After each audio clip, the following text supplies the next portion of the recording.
Hello అండి, welcome to Bharat special. నేను మీ భారతి. ఎలా ఉన్నారండి అందరూ? నేనైతే చాలా చాలా బాగున్నాను అండ్ మీ అందరు కూడా చాలా బాగుండాలని కోరుకుంటున్నాను. అండ్ ఈ రోజు నేను చూపించిపోయే రెసిపీ అయితే అలా నోట్లో వేసుకుంటే ఇలా కరిగిపోయే దోశలండి. అది కూడా ఈ ఎండాకాలం కడుపులో చల్లగా ఉంటాయి.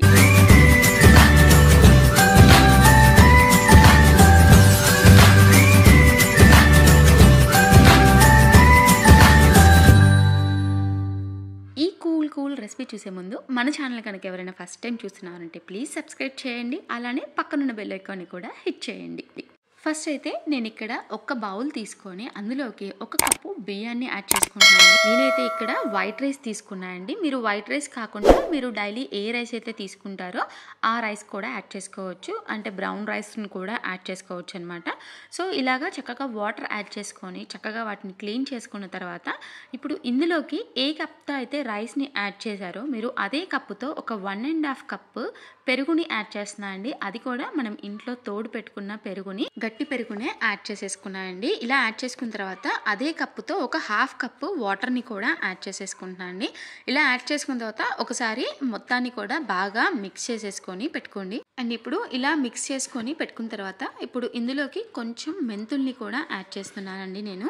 సో ఇలా మెంతుల్ని కూడా యాడ్ చేసిన తర్వాత ఒక్కసారి మిక్స్ చేసేసుకొని దీన్ని మనం నానబెట్టుకోవాలండి. అంటే ఎక్కువ టైం ఉంటే కనుక ఒక 5 to 6 అవర్స్ అయినా మీరు సోక్ చేసేసుకోవచ్చు అండి. లేదంటే ఒక 3 to 4 అవర్స్ అయినా కూడా మనకి చక్కగా సరిపోతుంది అనమాట. లేదంటే మీరు ఎర్లీ మార్నింగ్ చేసుకునేటట్టు ఉంటే మీరు నైట్ నానబెట్టేసుకొని మార్నింగ్ కూడా ప్రిపేర్ చేసేసుకోవచ్చు. సో ఇలా బాగా నానిపోయిన తర్వాత మనం ఇలా మిక్సీ జార్లోకి యాడ్ చేసేసుకొని వితౌట్ వాటర్ అండి, వాటర్ ఏమీ యాడ్ చేయకుండా చక్కగా మనం ఇలాగ స్మూత్ బ్యాటర్ లాగా ప్రిపేర్ చేసుకోవాలండి. అండ్ అలానే బియ్యం పెరుగు ఒకేసారి కలిపి నానబెట్టుకున్నాం కాబట్టి చక్కగా మెత్తగా అయిపోతుందండి పిండి కూడా. సో ఇలా మనం ప్రిపేర్ చేసుకున్న తర్వాత దీన్ని ఒక బౌల్లోకి యాడ్ చేసేసుకొని ఇప్పుడు ఇందులోకి కొంచెం సాల్ట్ని యాడ్ చేసేసుకుంటున్నాను అండి. సాల్ట్ని యాడ్ చేసుకున్న తర్వాత ఇందులోకి కొంచెం చాప్ చేసిన ఆనియన్స్ని చాపర్లో వేసేసుకొని కట్ చేసేసుకున్నాను అండి.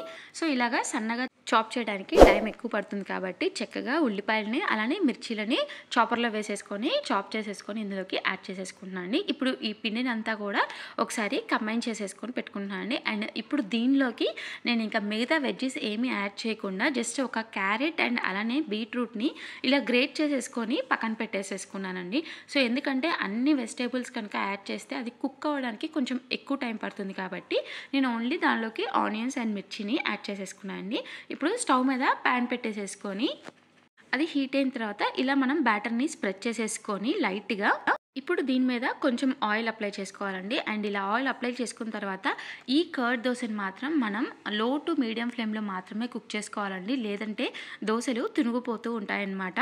ఇప్పుడు దీని మీద మనం గ్రేట్ చేసి పెట్టుకున్న కొంచెం క్యారెట్ అలానే బీట్రూట్ని కూడా వేసుకొని యాడ్ చేసుకున్న తర్వాత అది బాగా కాలిపోయిన తర్వాత ఇంకో వైపు తిప్పేసుకోవాలండి. అండ్ మీకు ఇంకా కూడా కొంచెం కలర్ షేడ్ రావాలంటే ఇంకొక 2 minutes ఎక్కువ కనుక ఉంటే మనకి చక్కగా రెడ్ షేడ్ వస్తుందండి. సో నేనైతే కొంచెం మెత్తగా తీసేసుకుంటున్నాను అనమాట. సో ఇలాగా కుక్ అయిన తర్వాత ఇంకో వైపు కూడా మనం జస్ట్ ఒక 2 నిమిషాలు కుక్ చేసేసుకుంటే ఇది రెడీ అయిపోతుందండి. అండ్ ఇందులోకి మనం చట్నీ ఏమి లేపైనా కూడా యాజ్ ఇట్ ఈస్గా తీసేసుకున్నా కూడా చాలా బాగుంటాయండి. చూసారు కదండి, చాలా ఈజీగా కర్డ్ దోశల్ని మెత్తగా ఎలా ప్రిపేర్ చేసేసుకోవచ్చు. సో మీకు ఈ రెసిపీ నచ్చితే కనుక ఖచ్చితంగా ఒక లైక్ చేసి మీ ఫ్రెండ్స్ రిలేటివ్స్ కూడా తప్పకుండా షేర్ చేయండి. Thank you for watching. Signing off మీ భారతి.